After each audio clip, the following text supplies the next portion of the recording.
Hi అండి. ఇది healthy milk powder అండి. ఇది పాలల్లో కలుపుకోవడానికి మనకి.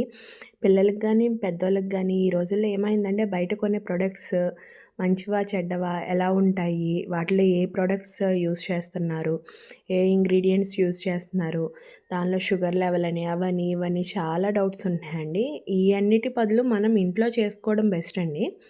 దీనికి మనకు కావాల్సినవి చాలా సింపుల్ ఇంగ్రీడియెంట్స్ అండి. ఒకటి బాదము, పిస్తా, జీడిపప్పు, cocoa powder, makhana and jaggery powder అండి. ఈ జాగరీ పౌడర్ అండ్ బెల్లం పొడి అండి. ఇవన్నీ ఉంటే చాలండి. ఓన్లీ 6 ఐటమ్స్ మనం ఫుల్ హెల్తీ డ్రింక్ ప్రిపేర్ చేసుకోవచ్చండి మనం ఇంట్లోనే.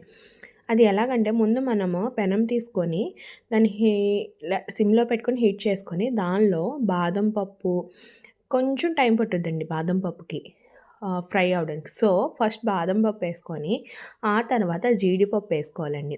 ఆ 2 కొంచెం ఫ్రై అయ్యాక తర్వాత పిస్తా వేసుకోండి. దీనిలో మీరు కావాలనుకుంటే వాల్‌నట్స్ అలాగే మీకు నచ్చినయి ఏసుకోవచ్చండి. ఏంటి water melon seeds, sunflower seeds ఇలా మీకు నచ్చినయన్నీ ఏసుకోవచ్చండి. మీకు ఏది కావాలంటే ఏది అవైలబుల్‌గా ఉంటే అది ఏసుకోవచ్చు. ఓన్లీ ఇలాగా పప్పులు అంటారు చూసారా పుచ్చపప్పు, సన్‌ఫ్లవర్ ఇలా కొన్ని ఉంటాయి కదా! అవి ఏసుకోవచ్చండి.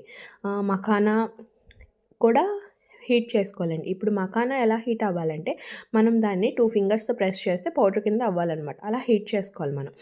ఇలాగా ఈ 3ని మనము వేపుకొని పక్కన పెట్టుకొని, అవి కూల్ అయిన తర్వాత మనం మఖానాని విడిగా ఆహ్, ఈ 3 ఉన్నాయి కదా! జీడిపప్పు, బాదం, పిస్తా ఈ మూడిటిని విడిగా మిక్స్ చేసుకోవాలండి.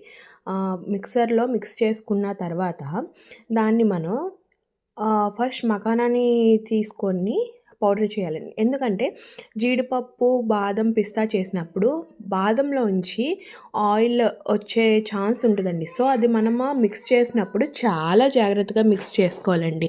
ఎంత జాగ్రత్తగా మిక్స్ చేయాలంటే ఆహ్, మిక్సర్ తిప్పి ఆఫ్ చేసి చేసుకోవాలి. లేదంటే అది పేస్ట్ లాగా అయిపోతుందండి. ఎందుకంటే మనం బాదంని ఫ్రై చేసాము. దానిలోంచి ఆయిల్ కంటెంట్ వచ్చే ఛాన్స్ ఉన్నాయి కాబట్టి. ఇలాగా ఈ 4 పౌడర్స్‌ని మిక్స్ చేసుకొని దానిలో మనకి స్వీట్‌కి తగినంత, పెద్దోళ్ళకైతే కొంచెం, పిల్లలకైతే కొంచెం ఎక్కువ జాగరీ పౌడర్‌ని అండ్ దానిలో కోకో పౌడర్‌ని వేసి ఫుల్‌గా మిక్స్ చేసుకోవాలండి. ఇది మనం పాలని వేడి చేసుకొని కలుపుకుంటే బావుంటదండి. ఎప్పుడు వేడి పాలల్లోనే కలుపుకోవాలి. తర్వాత పిల్లలకి ఇచ్చుకున్నప్పుడు మనం చల్లార్చుకొని ఇవ్వచ్చండి. దీన్ని మనం ఎప్పుడు ఎయిర్ టైట్ కంటైనర్‌లోనే స్టోర్ చేసుకోవాలండి.